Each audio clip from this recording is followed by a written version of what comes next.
Hello बच्चों, welcome to my YouTube channel Ekta study centre Sulempur Bazar Tanda Ambedkar Nagar. बच्चों, आज हम लोग पढ़ेंगे सारणिक चैप्टर में सारणिकों के गुणधर्म क्या क्या होते हैं। इस पर एक क्वेश्चन आपको बोर्ड पेपर में एकदम 100% श्योर है कि मिलेगा, कोई काट नहीं सकता, लॉन्ग में वो भी। मतलब इसके बाद जो प्रश्नावली आने वाली है आपका, उसमें से एक क्वेश्चन बोर्ड पेपर में निश्चित आएगा, ये एकदम कंफर्म मैं आपको बता दे रहा हूँ। यूपी बोर्ड हो, सीबीएसई बोर्ड हो, कोई बोर्ड हो, उस टाइप का एक सवाल आपको मिलना ही मिलना है बोर्ड में।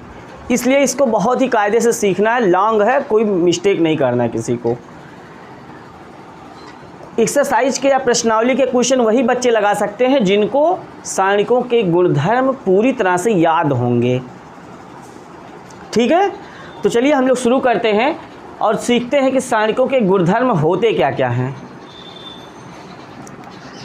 सारणिकों के गुणधर्म में बेटा सभी लोग ध्यान से सुनिए, आपकी बुक में वैसे प्रॉपर्टीज़ दी गई हैं, गुणधर्म दिए गए हैं, उसको आप याद कर सकते हैं। लेकिन मैं आपको एक बार पढ़ा दे रहा हूँ, आप लोग इसको सीख लीजिए। अगर ये आपको आएगा तो अभी हम लोग सवाल जब लगाएंगे तो सब उसमें यूज करना है। अगर ये याद नहीं तो लगा नहीं पाओगे।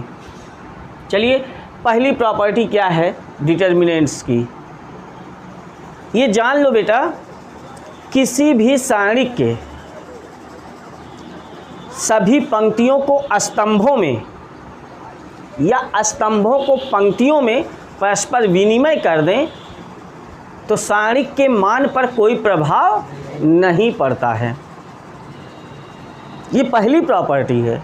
मतलब कोई सारणिक दिया है 1 2 3 4 5 6 7 8 9, ठीक है, इसका विस्तार करके मान निकाल लें हम तो कितना आएगा? 0 आएगा। कल हम लोगों ने सॉल्व किया था। अगर हम पहली पंक्ति को पहले स्तंभ में, दूसरी पंक्ति को दूसरे स्तंभ में, तीसरी पंक्ति को तीसरे स्तंभ में, सभी पंक्तियों को स्तंभों में या स्तंभों को पंक्तियों में विनिमय कर दिया जाए तो सारणिक के मान पर कोई प्रभाव नहीं पड़ता है। मतलब 1 2 3 4 5 6 7 8 9 अगर मैं इस तरह से लिख दूं और विस्तार कर दूं तब भी क्या मिलेगा? 0 ही मिलेगा। आप विस्तार करके देख लेना, ठीक है। तो पहली प्रॉपर्टी सबको याद हो जाएगी। किसी सारणिक के पंक्तियों को स्तंभों में या स्तंभों को पंक्तियों में परस्पर विनिमय कर देने से सारणिक के मान पर कोई प्रभाव नहीं पड़ता। सारणिक की वैल्यू पर कोई इफेक्ट नहीं होता, सेम वैल्यू आती है। ठीक है, पहली प्रॉपर्टी क्लियर। चलिए, दूसरी प्रॉपर्टी क्या है सीखते हैं। किसी सारणिक के, अब चूंकि जो मैंने यहाँ एग्जाम्पल लिख रखा है इसमें 0 0 आना है, इसलिए आंसर तो 0 ही आएगा चाहे जैसे भी विस्तार करोगे। लेकिन प्रॉपर्टी है क्या? किसी सारणिक की 2 पंक्तियों को या 2 स्तंभों को परस्पर विनिमय कर दिया जाए तो सारणिक के मान पर तो कोई प्रभाव नहीं पड़ता, लेकिन सारणिक का चिन्ह जो होता है, उस मान के सामने जो चिन्ह होता है वो बदल जाता है। कैसे? जैसे मान लो एग्जाम्पल यहाँ मैंने दिया है, ठीक है, यहाँ पे कुछ मान लो और लिख देता हूँ। यहाँ मान लो 7 या -7 लिख दिया मैंने, कुछ परिवर्तित कर दिया। यहाँ पे -5 कर दिया, कुछ परिवर्तित कर दिया। अब 2 पंक्तियों को, ये क्या है? इसका नाम है R1, इसका R2, इसका R3। इसको दिखाएंगे कैसे? देखो, हम ऐसे कर दें R1 इंटरचेंज R2, इसे इंटरचेंज कहते हैं। इसके पहले मैंने आरवी में पढ़ाया है। R1 इंटरचेंज R2 अगर कर दें, किन्हीं 2 पंक्तियों को आपस में बदल दें या 2 स्तंभों को आपस में बदल दें तो सारणिक के मान पर तो कोई प्रभाव नहीं पड़ता, लेकिन उसकी वैल्यू जो होती है, उसका चिन्ह जो होता है वो बदल जाता है। मतलब यहाँ पे हम R1 R2 से बदल रहे हैं तो 4 5 6 ऊपर हो जाएगा, 1 2 3 नीचे हो जाएगा, -5 है वो, ये हो जाएगा। तो यहाँ आगे माइनस आ जाएगा। ये आप नियम सीखिएगा, क्योंकि इसका अगर हम लोग उपयोग करें क्वेश्चन में तो आप जानते हैं कि कैसी प्रॉपर्टी होती है डिटर्मिनेंट की। किन्हीं 2 रो को आपस में चेंज कर दें, कोई 2 रो या कोई 2 कॉलम, तो सारणिक के आगे जो है माइनस चिन्ह लगता है। ऐसा सारणिक का गुणधर्म है, प्रॉपर्टी है।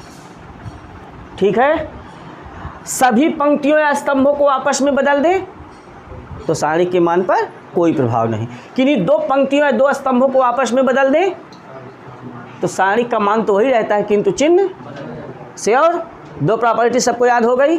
चलिए अब हम लोग तीसरी प्रॉपर्टी सीखते हैं बेटा। क्या है तीसरी प्रॉपर्टी? है कि किसी सारणिक के 2 पंक्ति या 2 स्तंभ, किसी सारणिक की 2 पंक्ति या 2 स्तंभ के मान बराबर हों तो सारणिक का मान 0 होता है। कैसे? वो चाहे ऐसे 2 5 7 3 5 7 8 5 7, वो चाहे अलग अलग हों, सुन लो आप, और चाहे ये सेम हो जाए, 5 5 5 यहाँ था, 5 5 5 यहाँ हो जाए, 3 3 3 यहाँ है, 3 3 3 यहाँ हो जाए। कोई भी 2 स्तंभ या कोई भी 2 पंक्ति के मान अगर बराबर हैं, वो चाहे अलग अलग गिनती से चाहे सेम गिनती से, तो उस सारणिक का मान क्या होता है? 0 होता है। ठीक, ये प्रॉपर्टी से अभी आपको कई सवाल ऐसे हैं जिसमें सिर्फ प्रॉपर्टी से लगाना है, बिना विस्तार के लगाना है सवाल को। तो 3 प्रॉपर्टी याद हो जाएगी। पहली प्रॉपर्टी, किसी सारणिक के सभी पंक्तियों को स्तंभों में या स्तंभों को पंक्तियों में परस्पर विनिमय कर दिया जाए तो सारणिक के मान पर कोई प्रभाव नहीं पड़ता। दूसरी प्रॉपर्टी है, किन्हीं 2 पंक्तियों को या 2 स्तंभों को आपस में विनिमय कर देने से सारणिक का मान तो नहीं बदलता किंतु चिन्ह बदल जाता है। ठीक, तीसरी प्रॉपर्टी है, किन्हीं 2 पंक्तियों या 2 स्तंभों के मान अगर आपस में बराबर हैं तो उस सारणिक का मान 0 होता है। ठीक है, चलिए चौथी प्रॉपर्टी अब हम लोग सीखेंगे। चौथी प्रॉपर्टी है क्या इसकी? जानिए आप लोग बेटा कि किसी भी सारणिक में, जैसे कोई सारणिक लिख देते हैं ABCDEFGHI, ठीक है, कोई सारणिक ऐसे लिख दिए तो किसी सारणिक की किसी पंक्ति या किसी स्तंभ में अगर किसी अचर संख्या से गुणा कर दें, जैसे R1 चेंज टू 2R1 कर दें या R1 चेंज टू 5R1 कर दें, CR1 लिख दें, या C2 चेंज टू 5C2 लिख दें, मतलब किसी भी पंक्ति, किसी सारणिक की किसी पंक्ति या किसी स्तंभ में अगर किसी अचर संख्या से गुणा कर दें,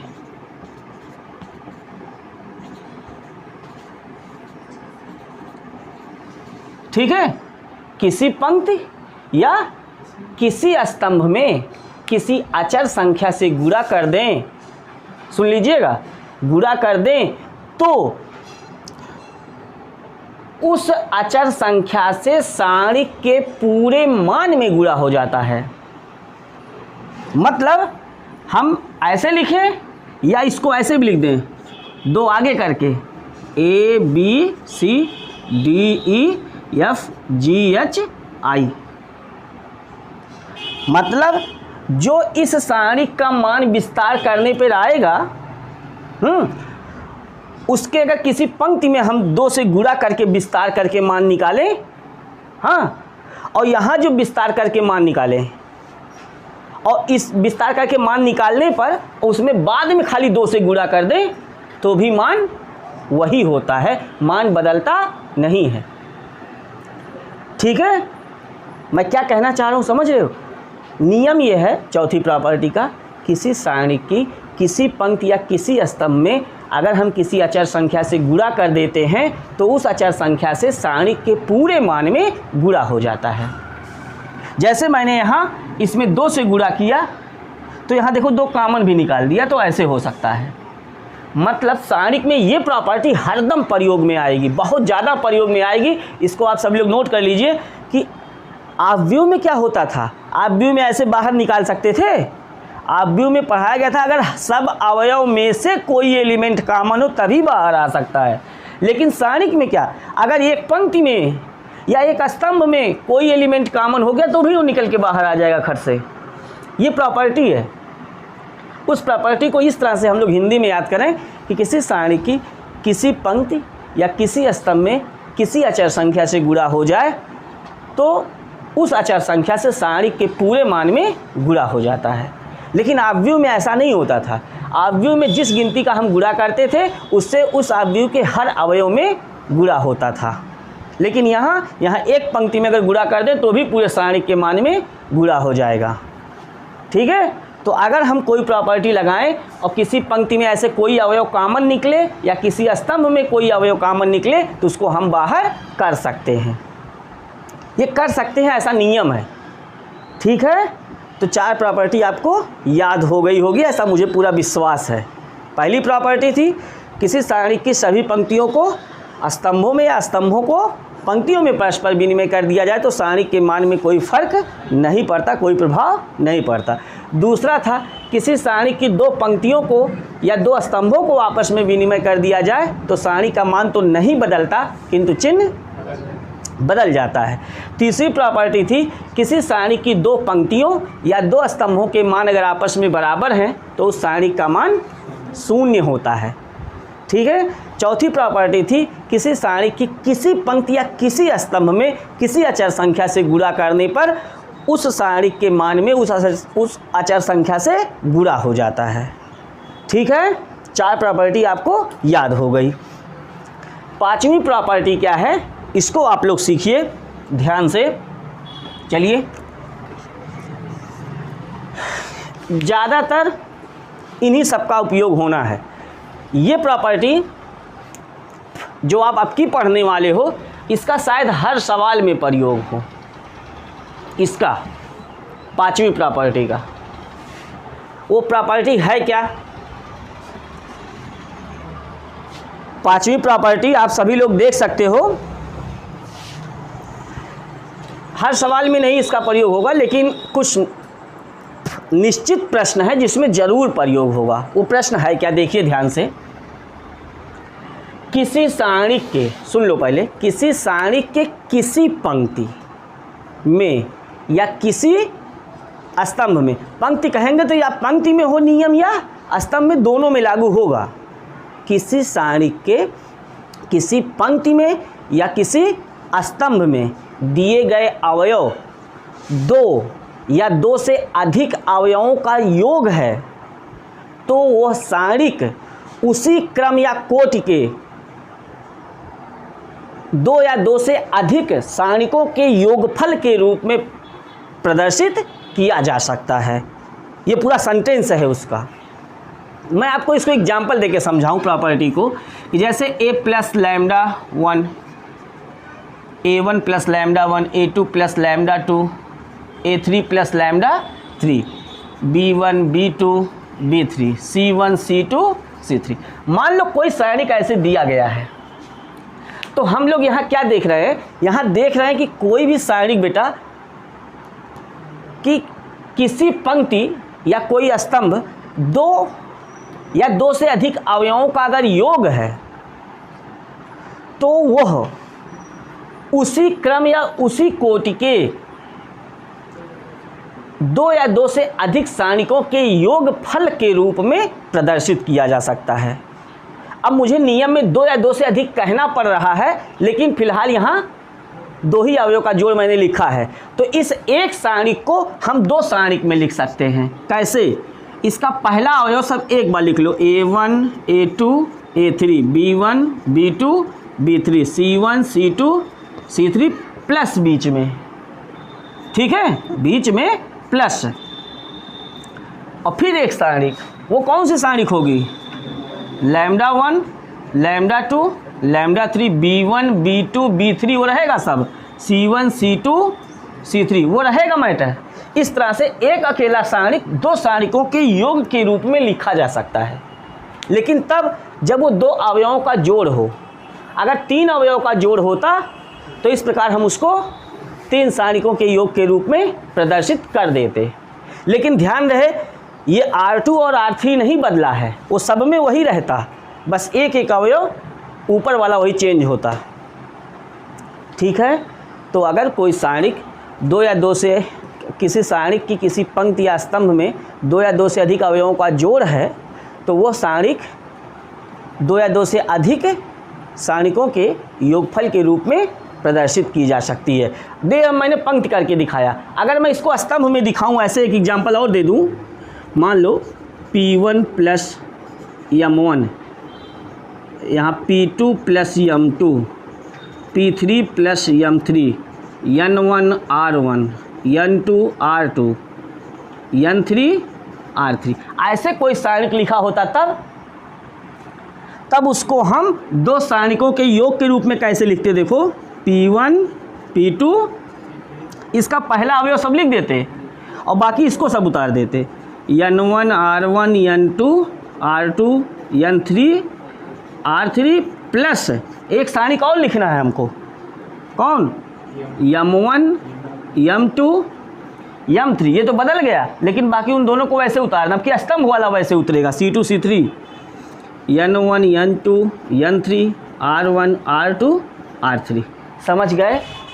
5 प्रॉपर्टी आपको मैंने पढ़ा दिया, इस उम्मीद के साथ कि पांचों प्रॉपर्टी आपको याद हो गई होगी। ये कथन है, कथन आपको याद रहेगा तभी आप समझ लो सवाल में लिख भी सकते हो शब्द पूरक, ऐसा होता है। ठीक है, 5वीं प्रॉपर्टी क्या थी, एक बार फिर से सुन लो। किसी सारणिक की एक पंक्ति या एक स्तंभ 2 या 2 से अधिक पदों का योग है ना, तो वो सारणिक 2 या 2 से अधिक सारणिकों के योगफल के रूप में प्रदर्शित किया जा सकता है। मतलब उसी कोटि का जो मैं कह रहा था बार बार, तो ये भाई जिस कोटि का रहेगा उसी कोटि का ही आप भी वो मतलब मैट्रिक्स बनेगा, सॉरी डिटर्मिनेंट बनेगा, सारणिक बनेगा। ठीक है, क्योंकि सारणिक होगा तो जरूर वर्गाव्यूह होगा, वर्गाव्यूह से ही सारणिक बनता है, वो 2/2 का हो या 3/3 का हो। आपके सिलेबस में 3/3 तक ही है, एक आध सवाल कहीं हो सकता है 4/4 का दिया गया हो। ठीक है, तो 5 प्रॉपर्टी हो गई। अभी एक प्रॉपर्टी और आपको सीखना है, और मैं बार बार ये बोल रहा हूँ कि जो प्रॉपर्टी आप सीख रहे हो उन सबका क्वेश्चन में प्रयोग करना है, और अब की वाली प्रॉपर्टी का हर सवाल में प्रयोग करना है। इस प्रॉपर्टी का 1 या 2 सवाल निश्चित रूप में ऐसा दिया गया है जिसमें प्रयोग करना है, इस वाली का, 5वीं का। 6वीं क्या है, सभी लोग जान लो, मैट्रिक्स में भी हमने कई बार उसका प्रयोग किया है। आव्यूह में प्रारंभिक संक्रियाओं की सहायता से ए इनवर्स ज्ञात करना पढ़ाया है आपको, है ना। 6वीं प्रॉपर्टी क्या है, ध्यान से देखो। किसी पंक्ति, जैसे मान लो R1 लिख दिया, ध्यान से देख लो, R1 लिख दिया, किसी पंक्ति या किसी स्तंभ को उसी पंक्ति या उसी स्तंभ में किसी दूसरी पंक्ति या स्तंभ को जोड़ सकते हैं अथवा घटा सकते हैं, अथवा किसी अचर संख्या से गुणा करके भी जोड़ या घटा सकते हैं। मतलब हम ऐसे बदल सकते हैं, R1 change to R1 plus 2R2, R1 change to R1 plus 3R2, 5 minus 5R2, R1 change to 2R1 plus R2, 2R1 plus 3R2। जो भी हमें प्रॉपर्टी लगाने से जो भी सवाल सॉल्व हो जाएगा वो सब हम कर सकते हैं। वो पंक्ति में भी कर सकते हैं, स्तंभ में भी कर सकते हैं। यहाँ पे नियम ये है कि एक ही सवाल में हम दोनों नियमों का प्रयोग कर सकते हैं, जैसे भी सवाल को हम हल कर पाएँ। R1 भी लगा सकते हैं, C1 भी लगा सकते हैं एक ही सवाल में। लेकिन प्रारंभिक संक्रियाओं में हम या तो R1 से पूरा सॉल्व करते थे या पूरा C1 से या C से सॉल्व करते थे, स्तंभ से। लेकिन सारणिक जब हम हल करने लगते हैं तो सारणिक में दोनों का प्रयोग एक साथ कर सकते हैं, जहाँ जैसा हमें कॉमन निकल जाए, जो कुछ भी कम हो जाए स्टेप हल करते समय सवाल। तो ये 6 प्रॉपर्टी है। किसी पंक्ति या किसी स्तंभ में किसी दूसरी पंक्ति या स्तंभ को किसी अचर संख्या से गुणा करके जोड़ भी सकते हैं या घटा सकते हैं। समझ पाए? 6 प्रॉपर्टी क्लियर हो गया। ऐसा हम कर सकते हैं सवाल में, ठीक है। तो 6 प्रॉपर्टी एक बार मैं फिर से रिवीजन कर दे रहा हूँ, ध्यान से आप सभी लोग सुन लें। एक बार घर जाके लिख के याद कर लीजिएगा सभी लोग, ठीक है। और जो लोग सुन रहे हो वीडियो में वो सब लोग लिख लो। पहली प्रॉपर्टी, किसी सारणिक की सभी पंक्तियों या स्तंभों को आपस में विनिमय कर देने से सारणिक के मान पर कोई प्रभाव नहीं पड़ता, ठीक है। दूसरी प्रॉपर्टी, किसी सारणिक की 2 पंक्तियों या 2 स्तंभों को आपस में विनिमय कर देने से सारणिक के मान पर तो कोई प्रभाव नहीं पड़ता किंतु चिन्ह बदल जाता है। तीसरी प्रॉपर्टी, किसी सारणिक की 2 पंक्तियां या 2 स्तंभ के मान अगर आपस में बराबर हैं तो उस सारणिक का मान 0 होता है। चौथी प्रॉपर्टी, किसी सारणिक की एक पंक्ति या एक स्तंभ में किसी अचर संख्या से गुणा कर दें तो उस अचर संख्या से पूरे सारणिक के मान में गुणा हो जाता है। पांचवी प्रॉपर्टी आपने सीखा कि किसी सारणिक की एक पंक्ति या एक स्तंभ 2 या 2 से अधिक अवयवों का योग है तो वह सारणिक 2 या 2 से अधिक सारणिकों के योगफल के रूप में प्रदर्शित की जा सकती है। और छठवीं प्रॉपर्टी ये है बेटा कि किसी भी सारणिक की किसी पंक्ति या किसी स्तंभ को उस पंक्ति या उस स्तंभ में किसी दूसरी पंक्ति या स्तंभ को किसी अचर संख्या से गुणा करके जोड़ भी सकते हैं, घटा भी सकते हैं, ठीक है। 6 प्रॉपर्टी क्लियर, ठीक है। तो इतना आप लोग समझ लिए हो। इसके बाद जो है फिर हम लोग चलिए सवाल शुरू करते हैं। तो चलिए अब हम लोग शुरू करते हैं प्रश्नावली 4.2। पहला क्वेश्चन आप सभी लोग बुक में देख सकते हो, लिखा हुआ है बिना प्रसरण किए, मतलब बिना एक्सपेंड किए और सारणिकों के गुणधर्मों का प्रयोग करके निम्नलिखित प्रश्न नंबर 1 से लेकर प्रश्न नंबर 5 तक को सिद्ध कीजिए। इतने की वैल्यू 0 लानी है। क्या लानी है? 0, ठीक है। दिमाग लगाओ, प्रॉपर्टी का केवल प्रयोग करना है, प्रसार नहीं करना है कि R1 के सापेक्ष विस्तार कर दो 0 आ जाए तो हो गया। नहीं, प्रसार नहीं करना है, बिना प्रसार के लगाना है। और बिना प्रसार के कैसे लगेगा? जो अभी अभी प्रॉपर्टी आप लोगों ने याद किया 6, उनमें से कौन सा लगाया जाए। एक बात बताओ, आप देखो चूँकि पहली बार पढ़ रहे हो आप, जब एक एक सवाल के बारे में आप सीख लोगे तो आपको सवाल देखते ही समझ में आएगा।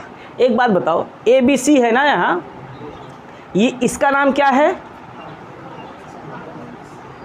C3। क्या नाम है? अगर हम C3 में से इस C2 को घटा दें,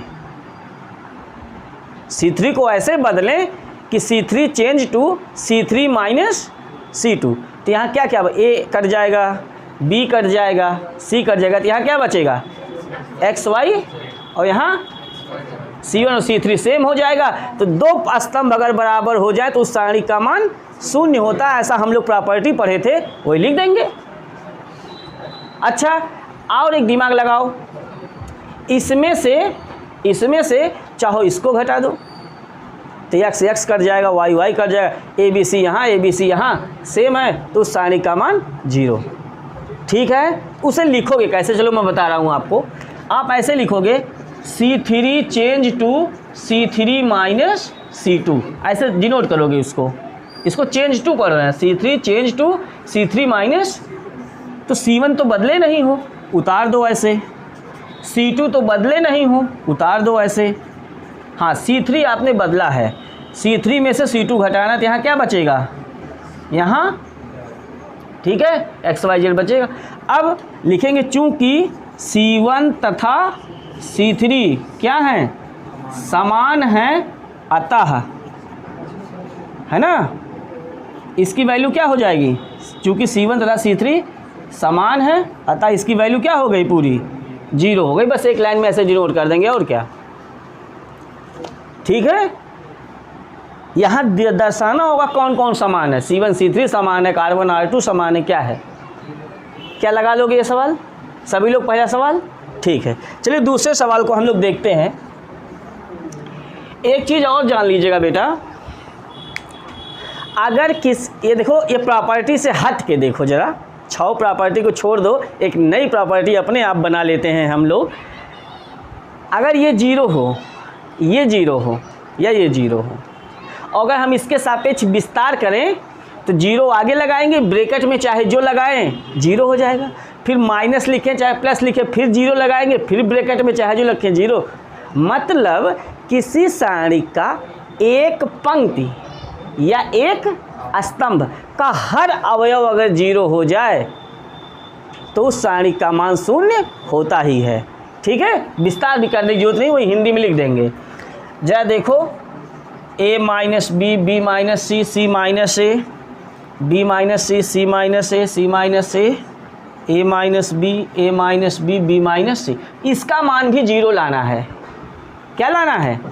एक बात बताओ, चाहे आप देखो इसका नाम R1 है ना, R1 में R2 R3 सब आपस में जोड़ दो, R1 प्लस R1 कैसे, R1 change to R1 plus R2 plus, तीनों आपस में जोड़ दो।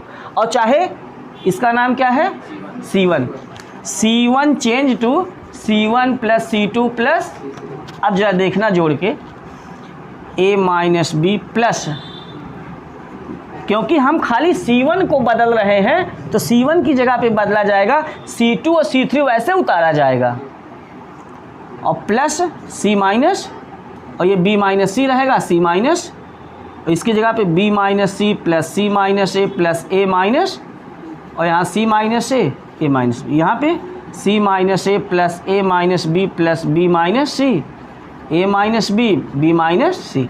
अब देखो जरा कौन सा कट रहा है, कौन सा, देखो A प्लस है, A माइनस है, ये माइनस बी है प्लस बी है, माइनस सी है, सब कट गया, प्लस बी है माइनस बी है, minus C plus C, minus A plus ए, सब कट गया, plus C minus A plus A minus B plus B, सब कट गया। तो क्या बचा, 0 0 0, B minus C minus A, C minus A minus B, A minus B, B minus सी, है ना। यहाँ पे बराबर, यहाँ आगे ब्रैकेट में चाहे हिंदी में लिख देना अपना कथन, कौन सा कथन था, वो कथन लिखना बेटा कि चूँकि इस सारणी की एक पंक्ति या एक स्तंभ का हर अवयव 0 है, अतः इस सारणी का मान 0 होगा। अपने शब्दों में हिंदी में लिख देना, कोई गलत नहीं काटेगा, क्योंकि अलग अलग लैंग्वेज में सब लोग लिखोगे, बोर्ड की कॉपी में एक जैसे तो लिखोगे नहीं, शब्द सबके अलग होंगे, बस सेंस वो होना चाहिए कि भैया इसके C1 का मान, C1 का हर अवयव 0 है, इसलिए इस सारणी का मान 0 है। कोई इतना लिख देगा, कोई और शब्दों में अपने बना के लिखेगा, बस आपको आना चाहिए, कॉपी चेक करने वाले को ये दिखना चाहिए कि आप स्पष्ट तरीके से लगाए हो सवाल प्रॉपर्टी। देखो मैंने अभी किसी सवाल में विस्तार नहीं किया है, मैंने उन्हीं प्रॉपर्टीज़ का प्रयोग किया जो आपको पढ़ाया है, ठीक है ना। चलिए तीसरे सवाल की ओर चलते हैं। 2 7 65, 3 8 75, 5 9 और 86, इसका मान भी 0 लाना है बेटा। क्या लाना है, देखो कोई दिमाग ऐसा लगा दिया जाए कि इसका मान 0 हो जाए, विस्तार करोगे 0 आएगा, लेकिन विस्तार नहीं करना है, प्रॉपर्टी लगानी है। एक बात बताओ मुझे, 65 है ना, यहाँ 2 है ना, अगर इसमें मैं 9 से गुणा कर दूँ, 9 सते 63, और 65 में से 63 घटा दूँ तो यहाँ कितना बचेगा, 2 आ जाएगा ना।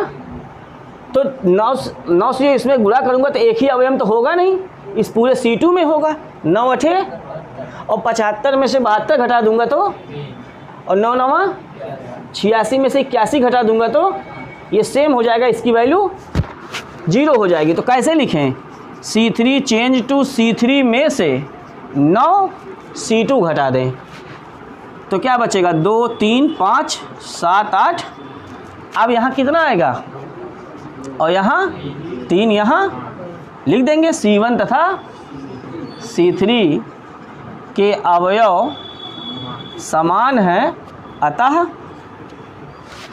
इसका मान 0 हो जाएगा, ठीक है। नहीं तो इसके नीचे आप लिख देना बराबर है, वो बराबर 0, और आगे ब्रैकेट में खूब लिखना, क्योंकि C1 तथा C2 के अवयव समान है अतः इस सारणी का मान 0 होगा, पूरा शब्दों में लिख देना। और यहाँ अंकों में बराबर 0। ठीक है, सिद्ध कर लोगे सवाल, लगवा नहीं रहा हूँ इसको, आप लोग लगा लोगे ना। ठीक है, चलिए क्वेश्चन और देखते हैं। क्वेश्चन नंबर 4 देखिए सभी लोग, ये भी अच्छा सवाल है। 1 1 1 BC CA AB A bracket में B plus C, B bracket में C प्लस और C ब्रैकेट में A प्लस B, इसका भी मान क्या लाना है? 0 लाना है। ठीक है, लगाओ दिमाग।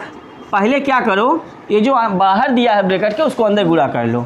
BC CA AB, यहाँ AB प्लस CA और यहाँ BC प्लस AB और यहाँ CA प्लस BC हो जाएगा, या CB उसे कहेंगे तो BC कहना सही रहेगा। अब एक बात बताओ, इसमें अगर इसको जोड़ दें तो क्या AB plus BC plus CA हो जाएगा? इसको इसमें जोड़ दें तो AB plus BC plus CA हो जाएगा। इसको इसमें जोड़ दें तो AB plus BC plus CA हो जाएगा।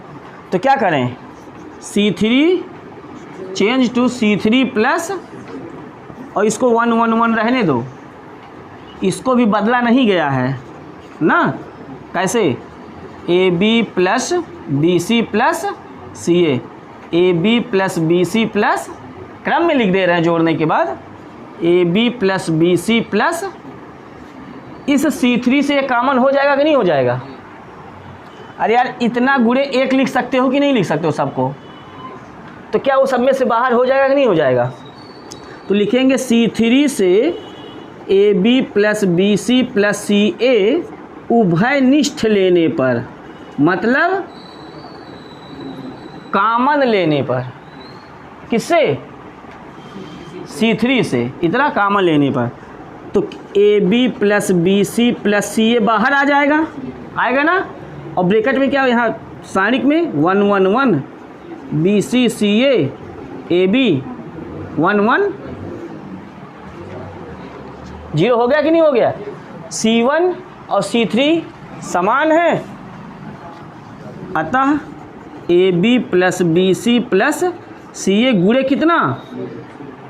0 हो जाएगा।